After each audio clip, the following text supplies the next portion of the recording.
안녕하세요. 김호준입니다. 전 세계가 화해에 문을 쾅 닫고 있다. 지난 14일자 미국 CNN의 기사 타이틀입니다. 화해의 유럽에서도 퇴출, 화해는 왜 공공의 적이 됐나. 반화해의 전 세계로 확산. 다음 날부터 우리 언론들이 쏟아낸 기사 제목들입니다. 과연 이 기사들은 있는 그대로 사실인가.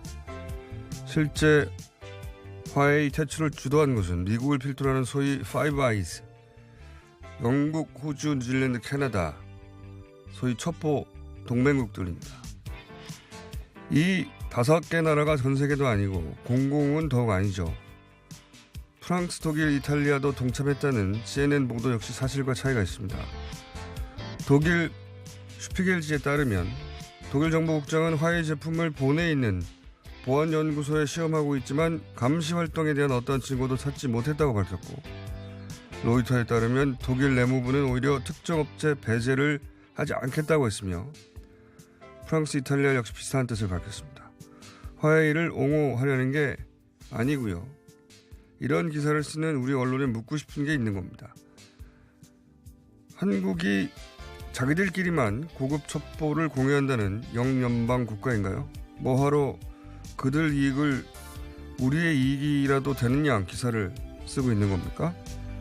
아무래도 우리 기자들 중에 영어로 쓰여진 기사를 읽고 그대로 옮겨서 한글로 기사하면 스스로 백인이 되는 줄 아는 기자들이 있는 게 아닌가.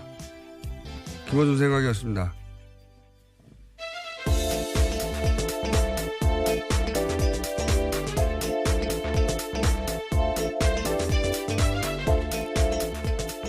시사인의 김은지입니다. 네. 빨리 낫지는 않네요. 예. 네, 목소리는 점점 더 안 좋아지시는 것 같은데요. 어쩔 수 없죠, 뭐. 예.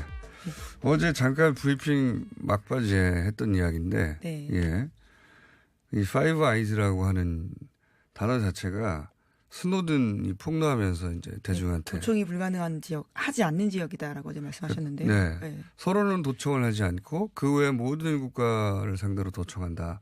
하고 이제 스노든이 밝힌 나라, 5나라가 다 따지고 보면, 앵글로 섹슨이 이주에서 세운 나라들의 영국에서 출발해서 미국, 호주, 뉴질랜드, 캐나다 다 마찬가지죠. 이주민들이 원주민 죽이고 세운 나라들인데 언어가 영어고, 이들 나라, 그러니까 같은 인종 공동체이자 언어 공동체이자 첩보 공동체예요. 자기들끼리만 소위 CIA 정보 수준을 공유한다는 거예요. 공유한다는 거를 스노든이 폭로를 했죠. 자기가 거기 일하다가. 그러면서 이제 스노든이 그런 얘기도 했어요. 그 백도어 같은 얘기들. 이런 통신 제품에 백도어를 설치하는 원조는 미국입니다. 미국. 예.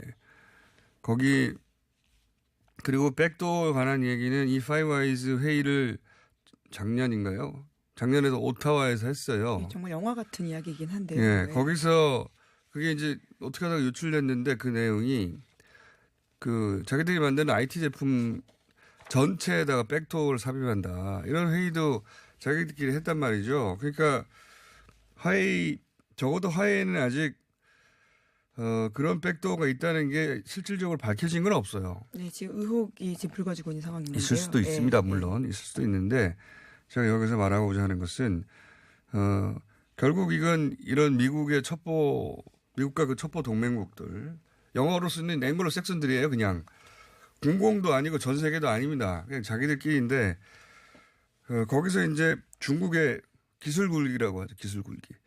기술로 일어서겠다. 그리고 그중에 몇 개년 계획이 있는데 그중에 첫 번째가 제조업을 세계적 수준으로 키운다. 이거예요. 첫 번째 단계가. 그 선두주자가 화해입니다. 여기를 무너뜨리겠다는 거거든요. 기본적으로. 네, 단순히 통신 전쟁도 아니다라고 어제 이야기하셨는데 네. 패권 경쟁의 일종이다라는. 패권 경쟁의 일환이고 그래서 그들의 계산인 겁니다. 우리 입장에서 보자면 이거 미국의 이익은 뭐고 중국의 이익은 뭔데 우리 이익은 뭐다. 이런 관점에서 기사를 써야 되는 게 맞는 게 아닌가. CNN에서 이런 기사 쓰니까 전 세계가 퇴출한다느니 공공의 적이 됐다느니 바보 같은 생각인 겁니다. 기본적으로. 세계가 어떻게 돌아가는지만 조금만 생각해 보면 미국 편도 중국 편도 들 게 아니라 그냥 딱 우리 이익만 찾아가면 되는. 그렇죠. 세상이 어떻게 돌아가는지를 보고 무엇이 덜 위험한 선택이고 평화적인지를 봐야 될 텐데요. 그런 얘기를 하는 데가 없어서 그냥 해봤습니다. 예. 몸도 아픈데 괴롭히네요, 기사. 예. 좀 쉬셔야 할 것 같은데요. 첫 번째 뉴스는요. 네, 사법농단 관련된 뉴스입니다. 대법원이 어제 징계를 청구한 판사 13명 중에서 5명에 대해서 일종의 면죄부를 줬습니다. 나머지 징계가 확정된 8명에 대해서도요, 솜방망이 처분을 했다라는 지적이 나오고 있는데요. 대부분 직무상 의무 위반이 아닌 품위 손상을 이유로 들었기 때문입니다. 징계 최고 수위에 한참 못 미치는 정직 6개월에서 견책 처분에 그쳤는데요. 이에 대해서 일부 반발하는 판사들은 법관 탄핵 국회 청원을 요구하고 나섰습니다. 그러니까 헌법이 보장하는 국민청원권으로 법관을 탄핵하자라는 주장인 거죠. 재판에 개입하는 건 헌법 위반 아닙니까? 법관의 네. 독립을 조항하고 헌법에 있는데. 그렇게 쓰여 있습니다. 예, 이거를 이제 품위 손상 이런 거는 길거리 가도 오줌 싸고 이런 거예요. 그런 게 품위 손상이지. 네. 술 먹고 어디서 자고 막. 노상방뇨를 말씀하시는 거죠. 그런 게 품위 손상인 거죠. 이거는 그 법관의 본질적인 그 헌법적 직무와 관련된 의무, 부분입니다. 헌법적 예. 의무이자 직무상 중요한 하지 말아야 될 일들을 한 거란 말이죠. 근데 이건 이런 것 같아요. 지금 직무를 위반했다고 해버리면 직권남용. 네, 당장 검찰 수사가 그렇게 그렇죠. 이어질 수 있다라는 걱정을 하는 것으로 보인다는 기사가 사법적 있습니다. 판단 하기 전에 이제 최대한 선의로 해석하자면 사법적 판단하기 전에 먼저 이렇게 직무 위반이라고 해버리면 사법적 판단에 준하는 그런 결정을 내리는 게 아니냐. 왜? 하필이면 이게 일반 직장에서는 상상할 수 없지만 하필 직장이 법원이죠. 법원이거든요. 네. 그러니까 판사들이 내리는 조직 내 징계라서 자기들끼리 오버하는 거 가장 선의로 해서 오버하는 거고요. 예, 우리가 이렇게 조직 내에서 직무 위반을 내버리면 판결에 나쁜 영향을 줄 수 있어. 이렇게 생각하는. 근데 거꾸로 얘기하면 판결에 영향을 미치려고 하는 거죠. 네, 가이드라인 제시했다라는 비판을 피할 네. 수가 없습니다. 거꾸로 얘기하면 그거하고 상관없이 그냥 조직 내에서 위반한 사항을 위반했다고 해야 되는데 그렇게 하지 않는 이유는 거꾸로 재판에 영향을 주는 겁니다. 네, 대법원 법관징계위원회가 이 정도 수준에서 판단했기 때문에 설사 검찰이 직권남용으로 기소한다라고 하더라도 법원의 판단에 부담을 줄 수밖에 없는 상황인데요. 네. 판사들은 대법관 징계위원회에서 했던 이거 잘 참고해라 뭐 이런 가이드라인을 줬다고 볼 수도 있죠. 그러니까 사법부 자체적으로 해결할 수 없다. 이게 다시 한번 결론 난 거죠. 이게. 예, 이번 징계가 정말 문제가 있다라고 볼 수밖에 없는 게요. 김동진 부장판사 아실 겁니다. 과거에 원세훈 재판에 대해서 비판해서 징계를 받은 바가 있는데요. 당시에 정직 2개월 받았거든요. 그런데 이번에 사법농단에 연루된 수많은 판사들이요. 그것보다 훨씬 더 낮은 감봉과 관련되는 것들도 있고요. 혹은 견책, 불문, 무혐의까지 있습니다. 자, 이제 탄핵으로 가야 된다고 봐요. 실제 판사들 중에서 이거 더 이상 안 된다. 탄핵으로 가야 된다는 얘기 하고 있지 않습니까? 네, 뉴스공장에 출연한 바가 있던 차성환 판사가 그것을 가장 문제 제기하고 있는데요. 정직이 한 명도 없다라면서 탄핵 국회 청원에 대해서 생각해 봐야 된다라고 이야기했습니다. 이게 얼마나 큰 일이 벌어졌는데 정직이 한 명도 없고 그냥 품위 손상입니까?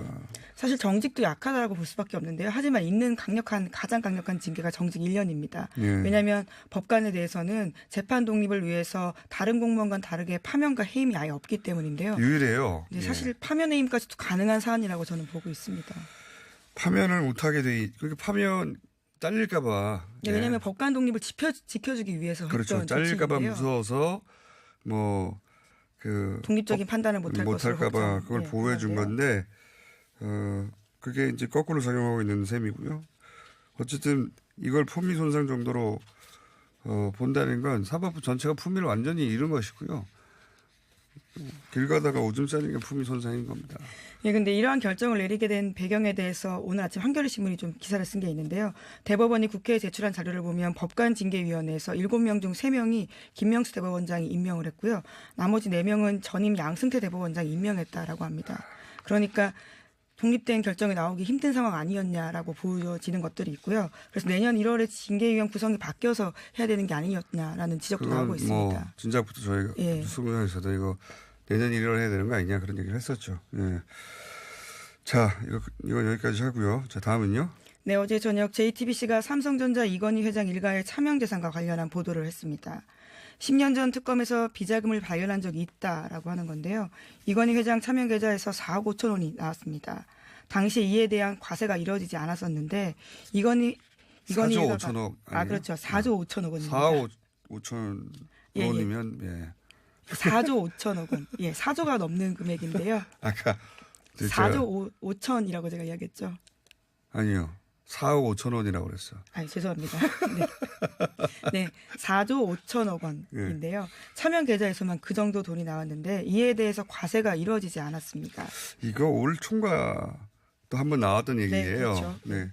한번 나왔던 얘기인데 구체적인 이야기가 또 한 번 나온 건데 핵심은 이거예요. 박용진 의원이 한번 들고 나왔던 거예요. 이거 제 기억으로는. 근데 4조 5천억이 나왔는데 이걸 과세를 안 했어요. 그 이유가 뭐냐면 차명 계좌는 맞는데 실제 존재하는 사람이 거래를 했기 때문에 그러면 차명이 아니다라는 거예요. 놀라운 해석을 한 바가 있습니다. 이게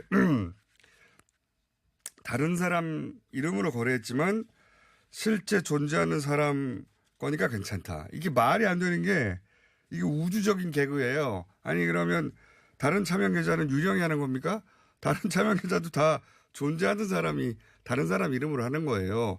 이런 말도 안 되는 해석을 금융위가 해줬다는 거 아닙니까? 네, 그래서 올해 초에 말씀처럼 법제처에서 이에 대해서 오히려 과징금 부과해야 된다는 해석을 내놓자 금융위가 다시 입장을 바꾼 바가 있습니다. 금융위원장 당시 최정구 위원장이었던가요? 금융위원장 네. 하여튼 금융위는 말이죠. 지난해 11월에 국회에 나와서 그런 이야기들을 했었습니다. 금융위를 두고 이제 삼성의 앞잡이 이런 심한 말을 한다고 하는 사람들이 있는데 장난감입니다. 이건 이렇게 되면. 네, 4조 5천억 원에 대한 과세가 없었다라는 건데요. 앞잡이도 과한 얘기예요. 장난감이죠. 뭡니까 이게. 금융위가 이런 말도 안 되는 말을 그냥 국회에 나와서 한다는 게 살아있는 사람 명의로 돼 있으니까 다른 사람 명의를 빌려서 한 것도 실명법에 정신이다. 네. 실명으로 한 거로 봐서 과세하지 않는다. 이게 말도 안 되는 소리를. 네, 그런데 이런 유권 해석이 전례가 없었다라고 하고요. 오로지 삼성에만 적용됐었다라고 합니다. 당연하지 않습니까? 다른 모든 차명도 존재하는 사람 거를 대신하는 거예요. 다른 이름으로. 유령권 하는 게 아니에요. 네, 그렇게 되면 차명 계좌를 만들 수가 없죠. 유령의 계좌로는. 네. AI입니까? 네. 그래서 어제 저녁 JTBC가 관련해서 특검 수사 발표 직전에 세무서와 금융위원회가 주고받았던 공문을 보도했는데요. 관련 내용들이 굉장히 자세하게 나와 있습니다. 네, 공문이 나와서 다시 한번 보도가 된 겁니다. 예. 자, 제가 목소리를 높이지 말아야 되는데 차분하게. 그런 뉴스들이 굉장히 계속 많네요. 네, 차분하게 진행하실 때 다음 뉴스를 전해주십시오. 네, 바른미래당의 이학재 의원이 어제 자유한국당으로 돌아갔습니다. 기자회견장에서 바른미래당 당원들이 항의를 강하게 했는데요. 정보위원장 자리를 내놓고 가라라는 내용이었습니다. 이건 좀 웃기긴 합니다. 원래 그 위원장직은 이제 정당 몫으로 배분하는 것인데 나눠져 있죠. 예. 네. 근데 하필 이학재 의원이 정보위원회 위원장이었거든요. 그렇죠. 바른미래당 몫으로 주어졌던 위원장 자리 정보위원장인데 그 위원장 자리를 가지고 이제 한국당으로 갔어요. 근데 이런 전례가 없기 때문에 위원장 자리를 뺏을 방법이 없어요. 그런 절차가 없는 겁니다. 그러니까 본인이 그냥 정보위원장 계속 한다고 하면 정보위원장 계속 하는 거예요. 네, 이학재 의원이 계속 그렇게 주장을 하고 있고요. 바른미래당 쪽에서는 정치 도의가 아니다라고 맞서고 있는데요.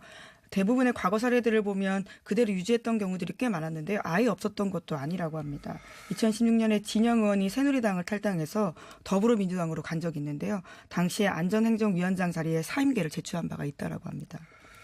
아니 뭐 이렇게 이제 특히 소수정당 같은 경우에는 위원장 자리 같은 게 중요하니까. 네, 거기다가 정보위원장은 국정원을 담당하고 있는 중요한 상임위 중에 하나이거든요. 네. 그래서 이거 가지고 뭐 논란이 큽니다. 네, 제법. 복당한 것보다는 이게 더 화제가 되고 있어요. 예, 복당은 미리 예견됐던 바이기 때문에. 자, 다음은요. 네, 트럼프 관련된 소식인데요. 뮬러 특검이 지난해 5월부터 17개월 동안 수사를 진행했는데 관련된 건만 7건이라고 합니다. 워싱턴 포스트와 미 온라인 매체 와이어드에 따르면 그러한데요. 뮬러 특검 수사의 본류는 러시아 정부의 2016년 미 대선 개입과 관련된 부분입니다. 저 핵심은 이겁니다. 예, 뭐 여러 가지 다른 잔가지들도 나오는데 핵심은 러시아가 대선에 개입했고 그걸 트럼프 당시 후보가 알고 있었다. 혹은 뭐 서로 협력하였다. 적국으로부터 도움을 받아 당선됐다. 이런 얘기거든요. 예. 네, 오랫동안 진행되었던 논란인데요. 이 수사가 계속 진행되고 있고 또 트럼프 대통령 턱끝까지 온 게 아니냐라는 이야기들이 있죠. 트럼프 대통령이 탄핵이 된다면 유일하게 이걸로 탄핵될 수 있는 사안이라고. 왜냐하면 이건 공화당도 디펜스를 할 수 없는 상황이거든요. 물론 뭐 입증하기는 저는 굉장히 어려울 거라고 보는데 사실 자체는 존재하는 거예요. 러시아가 개입한 것은. 러시아는 사실 당시 유럽 혹은 미국 또는 다른 나라 그 대선에 이런 식의 개입의 흔적이 많습니다. 특히 브렉시트 때.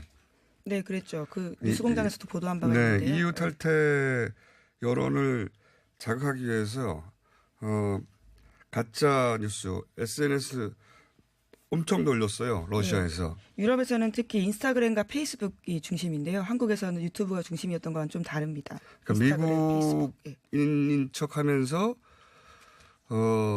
그 SNS를 했는데 나중에 이제 이 브렉시트 끝나고 나서 영국의 이제 정보 당국들이 뒤져보니까 이게 다 러시아 발이더라.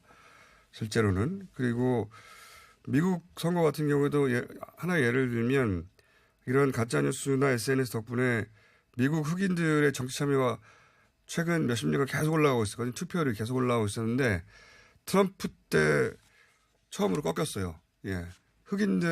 미국 흑인들의 투표 참여율이 떨어졌다. 그 원인 중 하나를 가짜뉴스로 꼽고 있다고 합니다. 예. 하여튼 요 사안은 트럼프를 계속해서 괴롭힐 사안입니다. 네, 그래서 예. 최근에 트럼프 트위터를 보면 주로 이 내용들이 계속 올라오고 있습니다. 그렇습니다. 본인한테 굉장히 치명적인 네, 이야기죠. 굉장히 예민한 부분이거든요. 하나 정도 더 하면 끝나겠네요. 예. 네, 시진핑 중국 국가주석이 어제 개혁개방 40돌 기념식에서 영원한 패권을 추구하지 않는다라는 노선을 제안했습니다. 그러면서 중국은 방어형 국방정책을 시행하며 중국의 발전은 어떤 나라에도 위협이 되지 않는다라고 주장했습니다. 이게 이제 미국이 패권 전쟁을 한다고 중국도 생각하는 것이고 뭐 너무 당연한 해석이고요. 그래서 패권주의를 반대한다고 예, 시진핑이 얘기하는 거죠. 네, 실제로 그런 이야기를 했습니다. 예, 네. 그러면서 자기들은 패권을 주지는 않겠다. 아니 자기가 영원히 삽니까? 어떻게 중국이 영원히 추구하지 않는다는 말을 자기가 해요. 자기가 살고 있는 동안은 하지 않겠다 정도는 뭐 이해할 수 있는데. 지금 당장 유화적인 메시지를 내놓는 거죠. 네, 중국도 물론 패권 국가죠. 당연히 우리 입장에서는 다. 예, 특히 이 지역에서는 아주 강한 패권을 누리고 있다라고 볼 수밖에 없는데요. 중국도 패권 국가인데 1등 패권 국가한테 두드려 맞는 중입니다. 그러자 패권주의는 나쁜 거라고 얘기하고 있는 거고요. 이게 찬스이기도 하다고 저는 보고 또 한편으로는 우리가 잘못 대처하면 위기라고도 생각이 듭니다. 우리가 무역을 가장 많이 하는 게 중국 아닙니까? 예. 그렇죠. 사드 때문에 네. 얼마나 고생했어요? 여기서 갑자기 파이브 아이즈라고 하는 국가들이 마치 전 세계인 양 그것이 공공인 양 갑자기 그 편을 들고 있어요. 일부 기사들. 그런 기사 굉장히 많아요. 찾아보면 전 세계가 등 돌렸다. 막 이렇게. 모르겠습니다. 화해와 경쟁하는 업체를 대변하는 거면 국내에. 그것도 아니고요. 여기까지 하겠습니다. 시사인의 김은지였습니다. 감사합니다.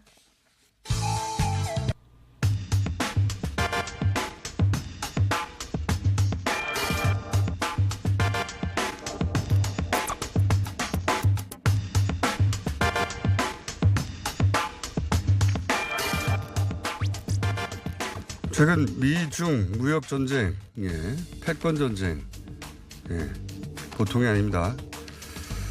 이 미중 간의 전쟁을 아주 영리하게 잘 피해가고 있다. 라고 하는 홍콩발 기사가 나왔습니다. 이 내용 한번 짚어보겠습니다. 그러니까 경제 최백은 교수님 나오셨습니다. 안녕하세요. 네. 최백은입니다. 제 목소리를 최대한 차분하게 하도록 네. 노력하겠습니다. 네. 네. 차분하게 흥분되지 않는. 그러니까 목소리가 더 좋던데. 예. 자, 지금 중국과 미국 사이, 미국과 중국 사이 관련된 기사들이 엄청 많이 쏟아지고 있고, 뭐 가장 최근에 화웨이까지 멍씨 체포도 다 관련된 일이고. 그런데 얼마 전에 이제 홍콩에서 근데 한국은 이 와중에 미국, 중국 양쪽 모두에게 경제적으로도 정치적으로 엮여 있는데 굉장히 잘 피해가고 있다. 홍콩에서 칭찬하는 기사가 나왔어요. 우리 언론이 하도 칭찬을 안 하니 홍콩에서 왜 칭찬 안 하지 그런 건지 모르겠으나 요 관점 좀 해설해 주십시오. 어떤 내용입니까 이게? 예, 이 그 홍콩의 사우스 차이나 모닝 포스트라는 굉장히 유력 이제 일간지 중에 하나인데요. 홍콩에서 유명하죠. 저는 이 보도가 굉장히 중요한 의미를 갖고 있다고 생각해요. 우리 국내 언론들은 이런 부분을 좀 이제 우리가 좀 부각을 안 시키고 있는데 홍콩은 왜 보이죠? 우리 언론들은 못 보고. 제가 볼 때는 언론의 수준 차이가 아닐까 생각이 좀 듭니다. 예. 앞으로 언론 인터뷰를 못 하실 것 같아요. 예. 뭐 상관없습니다. 근데 왜 중요하냐면요. 제가 이 이명박 박근혜 정부 때도 계속 방송에서 했던 얘기가 뭐냐면은. 그때도 방송에 나오셨습니까? 그럼요. 제가 방송한 지 한 10년 넘었습니다. 근데 왜 제 눈에 안 떴죠? 근데 뉴스공장 나오시고 나서 알려주신 거 아니에요? 아닌데요. 제가 활동하는 게 알려지다 보니까 뉴스공장에서 저를 스카우트한 것 같은데. 그렇지 않습니다. 예. 자, 하여간요.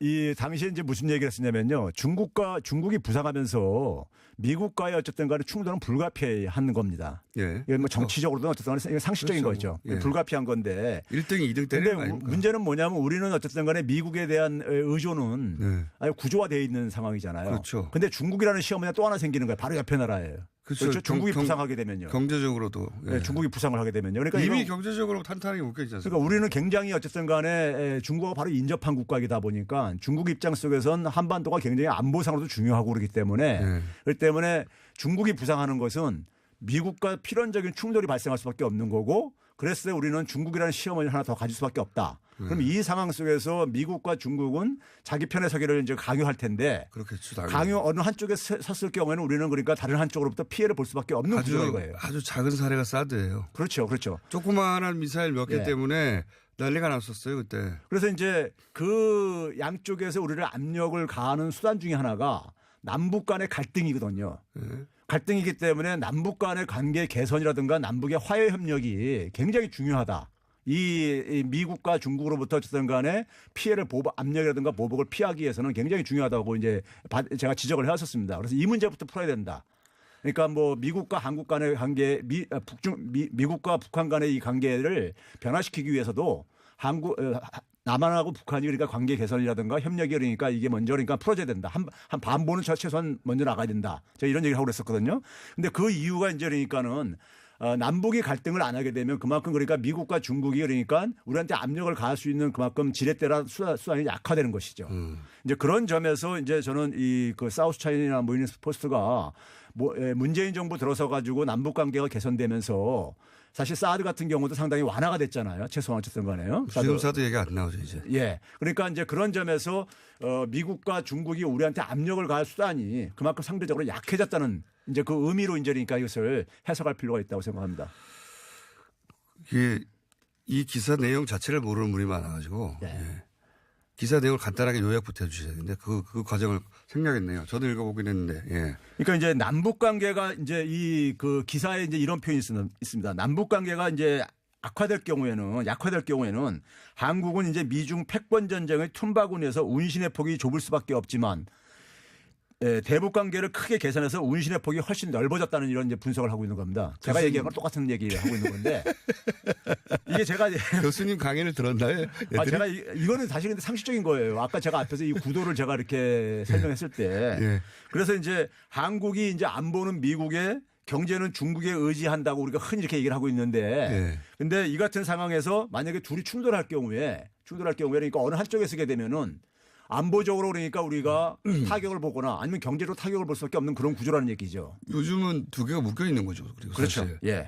그래서 위태로우면 뭐 경제도 위태롭게 되죠. 그런 점에서 이제 남북 관계의 개선이 굉장히 어쨌든 간에 우리한테는 경제적인 피해를 그러니까 상당히 축소시킨 측면이 있다는 얘기입니다. 예. 그렇군요. 그러면서 또 그 얘기도 하더라고요. 리스크를 분산하기 위해서 베트남으로 예. 투자의 중심을 옮겨가는 것도 훌륭한 전략이었다. 이런 내용도 있더라고요. 그 안에. 사실 뭐 옮겨가게 된 거는 제가 볼 때는 뭐 그러니까 우리 자발적으로 가기보다는 어떻게 보면 어쩔 수 없이 간 거라고 생각하는데요. 사실 2000년대 초부터 소위 거기 우리나라 이제 영세한 중소기업들도 많이 진출을 했었는데 거기서 이제 그러니까 그 임금이 올라가고 그러면서 이미 그러니까 그 영세한 중소기업체들은 떠나기 시작했었어요. 중국은 이미 싼 나라가 아니에요. 예. 네. 그리고 더군다나 이제 그 2008년부터 금융위기 이후부터 2015년까지 중국의 최저임금이요. 연평균 13.4%씩 올라갔어요.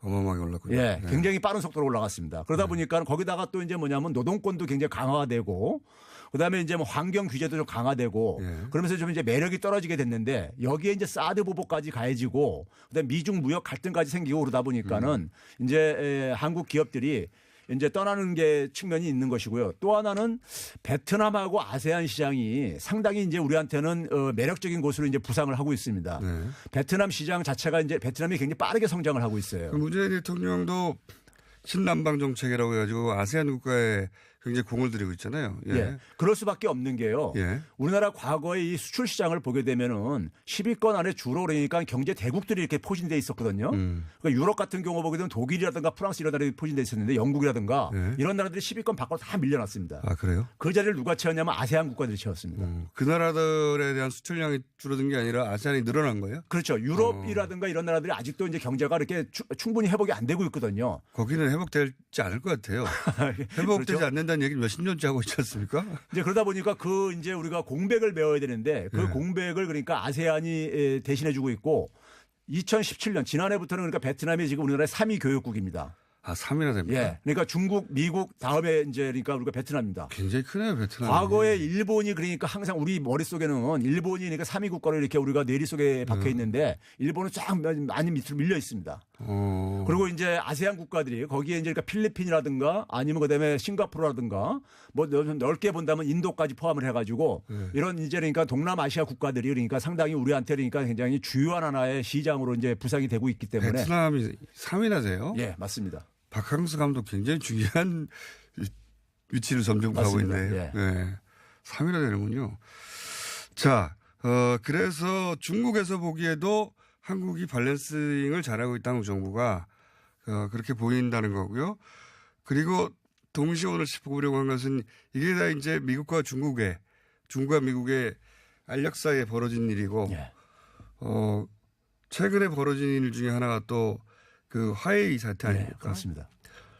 우리나라 국내 언론 대부분은 이제 전 세계가 화웨이를 배척하고 있다. 반 화웨이다. 공공의 적이 됐다. 예. 뭐 이런 식으로 보도하고 있는데 사실관계가 틀려요, 사실은.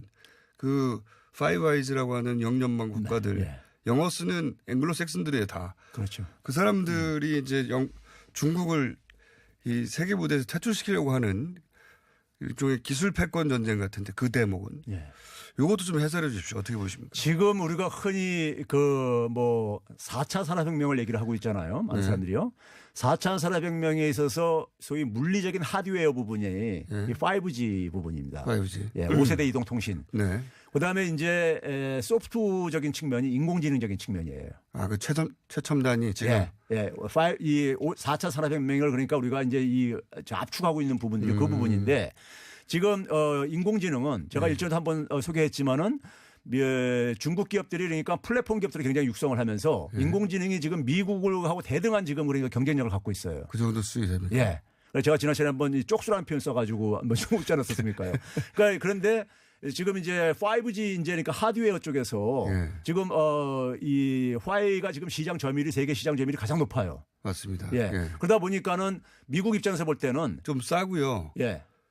반면에 성능이 좀 더 앞섰네요. 그러니까 기술력도 괜찮고요. 네. 예. 그러다 보니까 미국 입장 속에서는 상당히 거슬릴 수밖에 없는 거죠. 거슬리겠죠. 예. 그러니까 지금 뭐냐면은 중국이 그러니까는 제조업에서 원천 기술이 여전히 부족한 부분이 많음에도 불구하고 예. 지금 새로운 분야에 속에서는 이게 그러니까 단계적으로 이렇게 그러니까 추격하는 게 아니라 그냥 제가 한꺼번에 다 쫓아가는 이런 방식으로 지금 하고 있는 거거든요. 그러니까 제일 첨단 분야에 막 집중 체제 버린 거 아니에요? 그렇죠. 예. 예. 그러니까 그동안 다른 분야들은 다 뒤처져 있다 하더라도. 그렇죠. 네. 그러다 보니까 미국 입장 속에서는 상당히 그러니까 위기 의식을 느낄 수밖에 없다고 생각이 들고요. 미국의 제조업이 점점 죽고 있잖아요. 그렇죠. 네. 더군다나 이제 그러니까 신산업 분야거든요, 이게요. 그러니까 우리가 흔히 이렇게 생각하면 됩니다. 지금 이제 새로운 산업을 압축적으로 표현하게 되면 스마트 모빌리티라고 우리가 영어로 표현하면요. 그러니까 뭐냐면 움직이는 것들을 다 스마트화 시키겠다는 거예요. 스마트폰이라든가 그다음에 자동차에서 이게 적용되는 게 자율주행차예요. 그렇죠. 자율주행차의 핵심 기술이 바로 5G하고 인공지능입니다. 자동차는 뭐냐면 순간 제어가 필요하거든요. 그렇죠. 순간 제어가 필요한데 5G라는 것이 바로 이게 실시간 연결을 할 수 있는 통신 기술이잖아요. 예. 그다음에 이제 인공지능이라는 것은 이게 이제 스스로 이제 움직이게 해야 되는 것이고요. 예. 그래서 이제 이 부분들에 있어서 지금 그러니까 스마트 모빌리티 분야를 놓고 전 세계가 지금 그러니까 누가 선점을 하고 누가 거기에서 그러니까 가장 이제 이 앞서가느냐를 놓고 치열하게 지금 경쟁을 하고 있는 건데 여기에 지금 중국이 지금 그러니까 사실상 도전을 하고 있고 심지어는 그러니까 위협을 하고 있다 보니까 미국으로서 볼 때는 굉장히 이걸 거슬리게 생각할 수밖에 없는 겁니다. 통신 기반 기술을 중국이 치고 들어오니까 그 영역을 먹고 있던 이 소위 파이브 아이즈 국가들이 꺼져라 하고 있는 거죠. 그렇죠. 예. 예. 쉽게 얘기하면. 근데 이건데, 왜 이게 신나는 뉴스처럼 우리 언론에서 보도하는지 모르겠어요. 거기서는, 중국 죽으라고 막 싸우는 거 아닙니까? 예. 우리 입장에서는, 이게, 그럼 우린 어떻게 하면 피해를 덜 보지? 혹은 어떻게 하면 우리가 이익이지? 이 관점에서 뉴스를 봐야 되고, 이들은 패권 전쟁 중이다. 이렇게 해설해야 되는 상황 아닙니까? 그죠? 맞습니다. 그러니까 각자들 자국의 이익을 지금 추구를 하고 있는 거예요. 그러니까요. 그럼 우리도 이제 우리 이 관점에서 네. 이 부분을 어떻게 이제 우리가 바라봐야 되는가 하는데 우리는 대개 보게 되면 미국의 시각을 그대로 사실 전달하는 경우들이 그러니까 미국 언론들이 혹은 이 영연방 국가들이 내는 통신사들 있지 않습니까? 영어권 통신사들. 그거 읽고 그게 거기서 중국 화해에 대해서 막 욕하면 화해는 악이고 이렇게 생각하는 것 같아요. 진짜로 기사 그렇죠. 쓰는 거 보면 자기가 백인인 줄 아나 봐요. 이해가 안 가는 상황이에요. 제가 과거에 어느 신문 칼럼에다가 그런 표현을 쓴 게 있습니다. 우리나라 식자층들이 보게 되면은 미국인들보다 더 미국적으로 사고한다. 그거가 미국의 정보기관의 평가이기도 합니다. 그렇습니까? 예. 실제로 예. 이해가 안 갑니다. 이해가. 그걸 왜 신나는지. 만약에 우리나라가 화해하고 싸우고 있어요. 기술적으로. 그럼 우리도 그럴 이유가 있죠. 그렇죠. 예. 우리나라 업체가 혹은 우리나라 모 업체가 화해의 특정 기술을 타겟으로 싸우고 있기 때문에 그들을 대변하는 기사를 썼다. 그러면부터 이해가 가는데 오히려 그러니까 미중 간의 이런 싸움을 우리가 활용을 해야죠. 우리가 이제 그러니까 그래서 기술을 더 발전시키고 이러는데 우리가 활용을 해야 되는 기회로 삼아야 되는 거죠. 어떻게 활용할까요? 네. 응원석을 만들어서 싸우라 할까요? 자, 그런데 중국이 시진핑 주석도 얘기했지만 자기들은 패권 추구하지 않겠다고. 당황스럽긴 당황스러운가 봐요, 지금. 이 전체적인 상황이. 피하고 싶은 상황인 것 같기도 합니다. 지금 그래서 중국 경제가 좋습니까? 어떻습니까? 마지막으로. 근데 이 시진핑 주석이 이 표현한 거는요. 이게 처음 표현한 게 아니에요. 계속 그렇게 얘기해요. 중국 정부가 사실 시진핑 이전에도 그랬었어요. 이전에도 그러니까 소위 중국식으로 표현하게 되면 신형 국제관계를 그러니까 만들 필요가 있다. 새로운 형태의 국제관계. 미국이 굉장히 싫어하는 표현하던데. 그렇죠. 그러니까 뭐냐면 미국 주도의 국제관계에서 이제 뭐냐면 모두가 호혜적인 관계에서 싸우지 말자. 자기들이 그러니까 좀 미국과 대등하게 될 때까지는 그러니까 좀 호혜적으로 지내자는 얘기인 겁니다. 그러니까 굉장히 정치적인 하나의 수사에 불과한 것이고 이런 표현은 그러니까 한 번도 바뀐 적이 없어요. 그런 표현을 하려면 자기들이 1등일 때 해야 되는 거예요. 그렇죠. 자기들이 그런 힘을 가지고 있을 때 야, 더 이상 싸우지 말자 이래야 되는데 지금은 1등이 아닌데 이런 표현을 하니까. 그러니까 중국 이번에 또 이제 그러니까 40주년 기념하면서 또 나온 표현이 뭐냐면요. 지금 예국 기업들한테 예국 자본들한테 개방하라 계속 요구 압박을 가하는 거잖아요. 근데 뭐냐면 이런 표현을 씁니다. 주체적으로 개방하겠다. 주체적으로 개혁하겠다. 그러니까 뭐냐면 누구도 그러니까 중국인한테 뭘 하라고 시킬 수 없다. 예. 그러니까 우리는 그러니까 우리의 방식을 계속해서 추진하겠다. 예. 그러니까 그 얘기는 결국 뭐냐면 지금 미국과 중국 간의 충돌이 뭐냐면은 이 산업 정책을 놓고 충돌하는데 대표적으로요. 예. 국유기업 지원 강화 기존대로 하겠다 이거예요. 예. 그러니까 오히려 뭐냐면은 더 최근에 보게 되면은 이 협상하면서 중국이 좀 양보하지 않냐 이런 흐름들이 나오는데 저는 전혀 변하지 없다고 생각합니다. 지난번에 나와서 평가도 했지만은 오히려 그러니까 중국은 뭐냐면은 오히려 미국의 수를 읽고 있다고 생각이 들어요. 거꾸로. 미국이 지금 상당히 경기가 빠르게 급냉하고 있거든요. 전면전으로 나갈 때 미국도 그러니까 상처가 만만치 않다는 것을 미국이 알고선 사실 그러니까 휴전을 했다고 저는 이렇게 해석을 하고 그러는데. 아, 중국은 예. 그러면 지는 척하고 있지만 예. 미국 니네도 버티기 힘들잖아. 이런 그렇죠. 이런 예. 속내라는 거예요. 그런 점에서 전면전을 미국도 할 수 없을 것이다. 이런 수를 읽고 있다고 생각합니다. 알겠습니다. 오늘 여기까지 하겠습니다. 네. 지금까지 건국대 경제학과 최백은 교수님이었습니다. 감사합니다. 네, 감사합니다.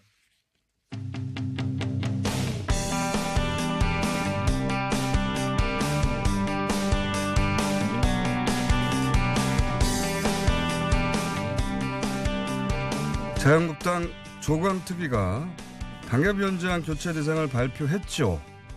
자, 이 이후 어떻게 될 것인지 한번 짚어보겠습니다. 이진권 자유한국당 조광특위 위원 전화 연결됐습니다. 안녕하십니까, 의원님? 예, 안녕하세요. 네. 생각보다 발표 인원이 많았습니다. 이 인원들을 선별하는데 고생이 많으셨죠?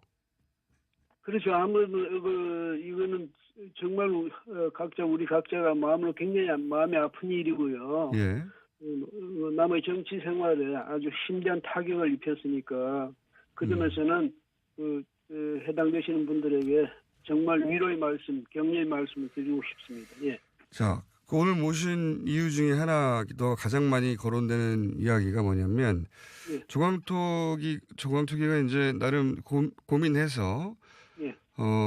쉽지 않은 결정을 내렸는데 이게 이제 2월 전당대회에 치러지고 새 지도부가 들어오면 이게 뒤집힐 거다. 그래서 지금 대상이 된 사람들이 아무 말도 않고 있는 것이다. 예. 이런 해설들을 여의도에서는 하거든요. 예. 이런 관점에 대해서 어떻게 보십니까? 우선 지금 이번에 당협위원장직에서 배제된 분들이죠. 네. 그들은 아마 그렇게 희망하실 것 아니겠습니까? 네. 다시 돌아가서 그 자리를 내가 차지하고 싶다, 뭐 이런 생각이 있을 것이고, 예. 그래서 그 생각을 이제 말씀하시겠죠.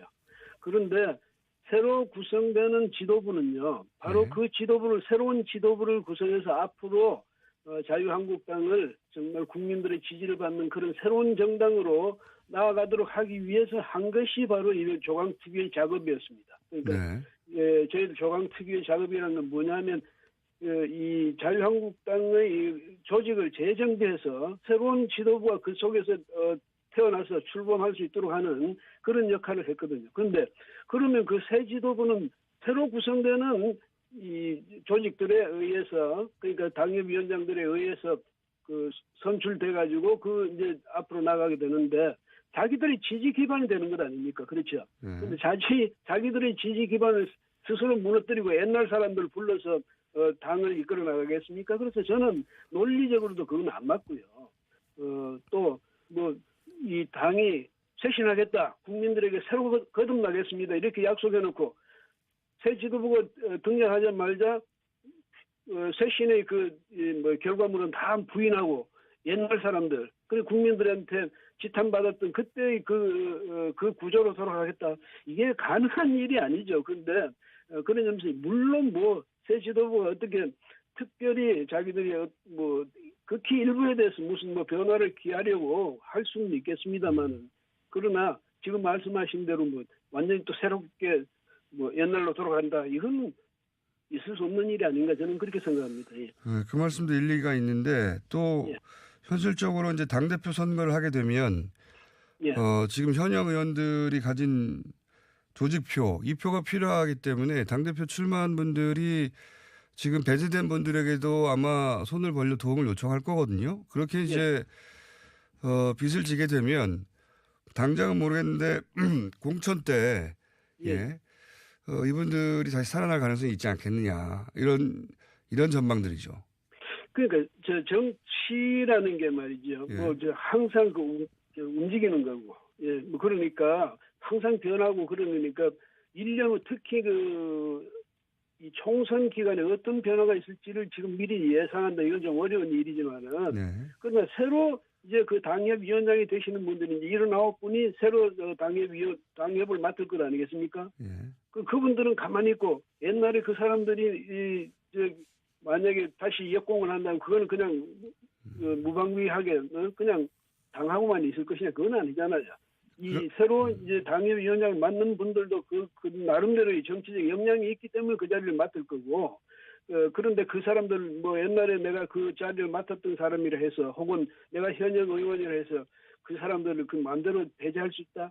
이건 사실은 어려운 일이다. 그렇게 보고요. 또 하나는 새 지도부가 정말로 새로운 자유한국당을 만들어서 이끌고 가겠다. 그런 각오를 가진 분들이라면 그런 식으로 과거의 획기적인 그런 사고방식을 할 수 있겠네요. 이제 다만 지금 말씀하시는 대로 그분들의 그 현역 의원들의 지지를 받아냈으니까 그 사람들에게 신세를 졌으니까 뭐 갚아야 하지 않느냐 그러는데 그 사람들뿐 아니라 새로 당협위원장이 되는 분들이 이제 바로 직접적으로 그 사람 새 지도부를 구성하는 그런 투표권을 가진 사람들인데 현역 의원이라 해서 그 사람들보다 더 새 지도부 구성에 더 큰 역할을 한다? 뭐 그런 건 아니지 않을까 저는 그렇게 생각합니다. 예. 그러면 지금 말씀대로면 내년 2월 정도로 예정돼 있는 당 전당대회 이전에 지금 한 80명 가까이 당협위원장 자리가 비게 됐는데 이 당협위원장 자리를 다시 다 채우는 것까지가 조광특위가 할 일입니까? 그렇죠. 예. 그러면 새로운 당협위원장은 언제까지 선임이 되는 겁니까? 이제 2월 전당대회를 한다고 지금 예정돼 있지 않습니까? 네네. 뭐 플러스 마이너스 며칠씩이겠죠. 근데 그 전당대회를 하기 위해서는 늦어도 1월 15일까지는 이제 재정비가 돼야 됩니다. 그래서 그 1월 15일이 이제 마지막 한계선 아닌가. 그럼 지금 조광특위에서는 지금 이미 신임 당협위원장 인선 작업을 한참 하시고 계시겠군요. 그러니까 18, 19, 20 사흘간이 접수 기간입니다. 예. 이 접수를 받으면 그러니까 내일까지 접수 기간. 아직 접수 기간이군요. 예. 예, 접수를 받으면 이제 그때 다음 주부터 다시 인선 작업에 들어가는 거죠. 이게 이제 혹시 나경원 신임 원내대표가 이 신임 당협위원장의 인선은 새로운 당대표 선출 이후로 넘기겠다 뭐 이런 식의 이야기를 할 수도 있지 않습니까 혹시? 지금 말씀하신 제가 질문 드린 것과 말씀하신 갈등 때문에 근데 나경원 원내대표가 관여하실 그런 일은 아니고요. 이건 다른 문제니까 원내대표는 원내 문제고 이거는 당의 조직 문제는 당 비대위 사항이니까요. 그리고 이 조광특위가 이제 직접 그 일을 직접 맡아서 하는 일이고 그러니까 나경원 원내대표로서는 이제 현역 의원들의 지원을 받고 협력을 받아야지 앞으로 원내대표로서 역할을 할 수 있지 않습니까? 그런 점에서 이제 의원들을 위해서 말씀을 하실 수가 있는데 이 일 자체는 원내대표하고는 전혀 상관없는 일이죠. 권한받기다. 예. 그러니까 지금 조광특위 그리고 비대위와 조광특위가 해나갈 일이고 그래서 전당대회 직전까지는 1월 중순까지는 신임 당협위원장이 다 선임될 것이고 그런 일정하에 움직이고 있다. 이런 말씀이시죠? 예. 그렇지. 예. 알겠습니다. 마지막 하나만 더 여쭤보겠습니다. 예. 바른미래당 복당파들을 위해서 그 지역구는 비워두나요? 그러기보다는 이제 들어오시는 분들이 만약에 어떤 지역을 의원에서 거기 신청을 하신다면 그분들이 정당적 차원, 자유한국당이 그 차원에서 당의 차원에서 그분들 영입한 분들이라면 이분들에게 특별한 배려가 주어지는 건 당연합니다. 그런데 지금부터 미리 비워놓고 오십시오. 뭐 누구들 이렇게 할 수는 없는 일 아닙니까? 알겠습니다. 오늘 여기까지 듣겠습니다. 감사합니다. 예, 고맙습니다. 나라 살림에 어려워 고난을 겪는 서민들의 안정